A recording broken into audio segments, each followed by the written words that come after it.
Bonjour, merci de m'accueillir chez vous. Nous poursuivons notre découverte des différents noms de l'Esprit Saint. Nous nous sommes arrêtés la dernière fois sur le Paraclet et sur le don. Maintenant, nous considérons les autres noms, source vive, feu, charité et onction. L'Esprit Saint appelé Fons Vivus, source vivifiante ou vivante, source qui produit la vie, on pourrait traduire eau vive. Alors l'Esprit Saint n'est pas la source sans source, c'est Dieu le Père qui est cela. Le Concile Vatican II nous dit que le Père est principe sans principe, de qui le Fils est engendré et de qui le Saint-Esprit procède ou jaillit par le Fils. Donc, si l'on parle de l'Esprit Saint comme source, ça n'est pas par rapport à Dieu, mais c'est par rapport à nous. Il est pour nous la source de la vie de Dieu. Alors ce thème de la source est très important dans la Bible, et je voudrais juste noter un élément pour montrer le sérieux de cette fréquentation de l'Esprit Saint pour nos vies. On trouve cette phrase dans le livre de Jérémie au chapitre 2, verset 13. « Mon peuple a commis 2 crimes. Ils m'ont abandonné, moi, la source d'eau vive, pour se creuser des citernes, citernes lézardées qui ne tiennent pas l'eau. » Et c'est bien le drame du péché de l'homme, de notre péché, de mon péché. J'ai abandonné la source de l'eau vive. Et comme j'ai soif, je me suis mis à creuser des citernes en espérant que l'eau allait y venir ou y être stockée. L'eau qui est presque synonyme de vie, surtout dans la culture biblique. Qui a l'eau a la vie. Je me suis détourné de la source d'eau vive. J'ai refusé de la servir, de m'y abreuver. Peut-être simplement à cause de mon orgueil, enfin simplement, c'est peut-être pas le bon mot, qui préfère ne rien devoir à personne, même pas l'eau. Ils m'ont abandonné, moi, la source d'eau vive. On sent dans ces paroles le ton de la voix de Dieu, un ton rempli de tristesse. Et Dieu est en souci pour nous. Et il vient à nous en disant « Mais où es-tu? Qu'as-tu fait? Je vais descendre, je vais te faire monter. » Et voilà l'Esprit Saint qui nous est présenté dans cet hymne comme la source d'eau vive.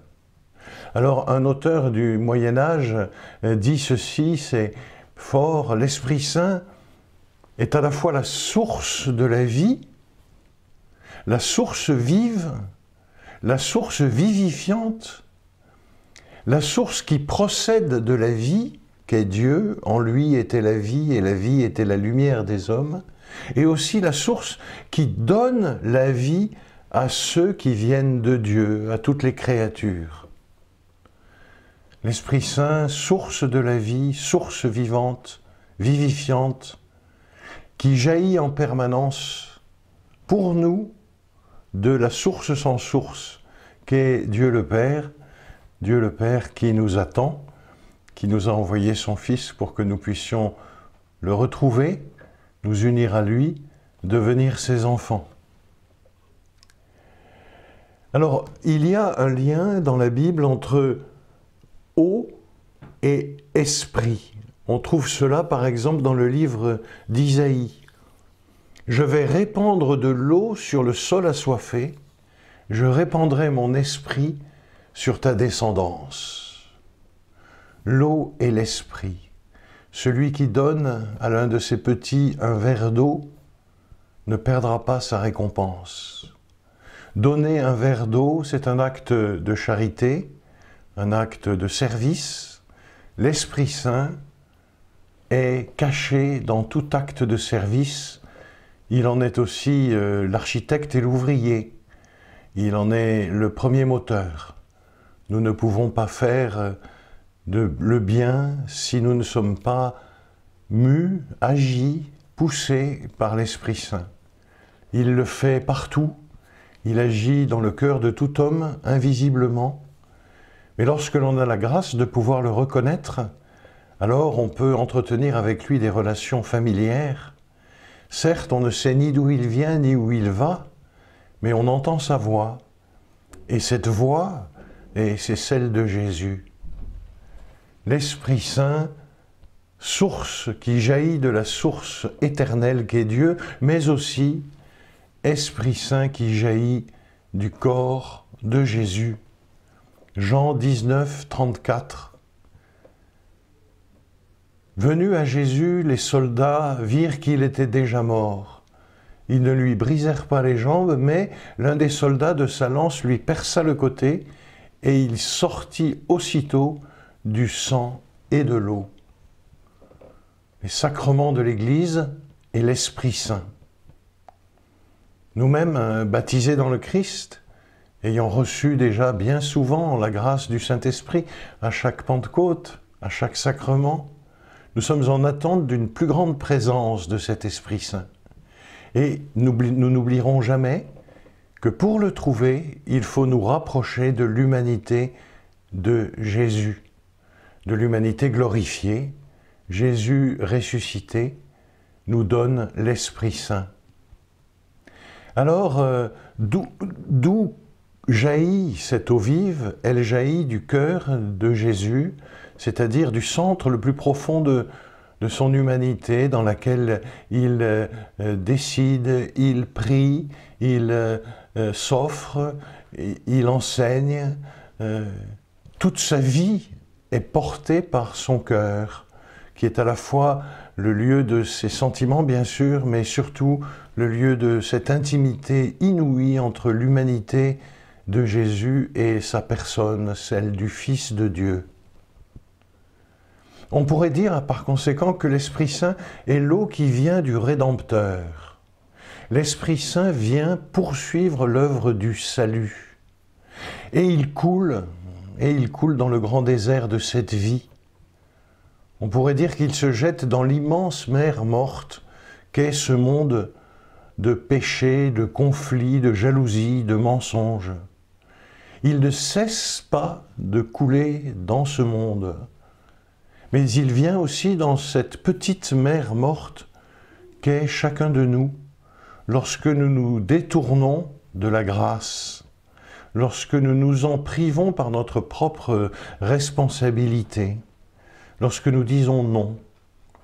Aussi l'Esprit Saint vient couler dans ma mer morte pour la transformer en un lieu vivant et vivifiant. Source vive, il y aurait de nombreuses autres facettes de cette réalité à décrire. Comment allons-nous mettre ensemble l'eau et le feu? Oh, il est bien certain que aucun symbole n'épuise Dieu. Et le feu de l'Esprit Saint, c'est quelque chose qui est très suggestif lorsque nous considérons par exemple le buisson ardent dans l'Exode au chapitre 3, ce feu qui brûle sans se consumer et qui répand sa chaleur. Et oui, l'Esprit Saint réchauffe ce qui est froid, et il a aussi cette fonction purificatrice du feu. Nous ne pouvons pas entrer dans l'amitié avec Dieu sans être totalement transformés, sans être très profondément purifiés, non seulement des actes que nous posons et qui ne sont pas bons, mais aussi des forces du mal, de l'influence du démon sur nos vies. Nous verrons plus tard que dans l'hymne, nous demandons à l'Esprit Saint de repousser notre ennemi le plus loin possible. Alors s'approcher de l'Esprit Saint, c'est s'approcher du feu, un feu qui consume tout ce qui n'est pas utile, tout ce qui n'est pas conforme, tout ce qui n'est pas vivifiant dans nos âmes, dans nos vies, dans nos comportements. Nous entrons donc dans une croissance spirituelle, on pourrait dire, une croissance sous le souffle agissant de l'Esprit qui consume tout ce qui en nous n'est pas bon, n'est pas beau, et n'y laisse, comme dirait Thérèse de l'Enfant Jésus, plus aucune trace de péché. Alors, don, source vive, feu, cela converge vers charité, caritas. On connaît peut-être, vous connaissez certainement même le moment extraordinaire où saint Augustin s'est posé la question de savoir pourquoi on pouvait appeler l'Esprit Saint amour. Parce que Dieu est amour. Mais il y a dans la première lettre de saint Jean une petite phrase qui a rempli Augustin d'une très grande joie lorsqu'il a vu que saint Jean disait « L'amour jaillit de Dieu ». En grec, c'est « ekthéo », sort de Dieu. Et alors il s'est dit, voilà, Dieu est amour, et puis il y a en Dieu un amour qui sort continuellement de lui, et c'est cela la charité.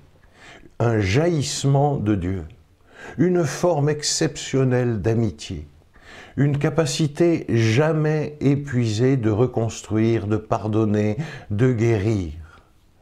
Alors, comme normalement, l'hymne conduit les autres noms, paraclet, don, source vive, feu, vers charité.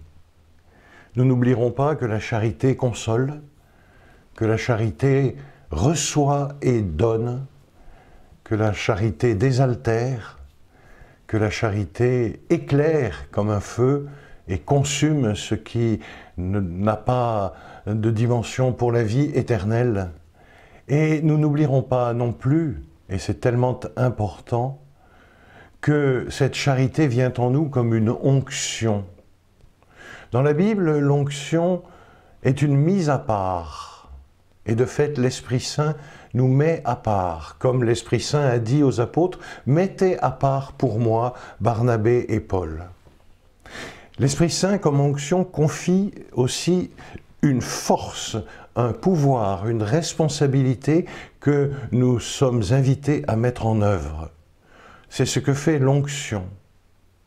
Et l'onction agit comme une huile qui progressivement descend au plus profond de la personne, dans son intimité, jusqu'à la transformer totalement. Par les dons du Saint-Esprit, dit le Père Marie-Eugène, Dieu envahit l'âme, y réalise le vouloir et le faire, perfectionne les vertus, exerce son emprise progressivement et d'un seul coup, suivant le mode et la mesure qu'il s'est fixé, progressivement ou d'un seul coup, selon le mode ou la mesure qu'il s'est fixé. Et alors saint Paul reconnaît que c'est par la grâce de Dieu, donnée par le Saint-Esprit, qu'il est ce qu'il est. Eh bien voilà quelques mots sur les différents noms du Saint-Esprit. Méditons-les, recueillons-les, cherchons dans la Bible. Cela nous permettra de mieux connaître son identité et par conséquent de devenir de meilleurs collaborateurs. À bientôt.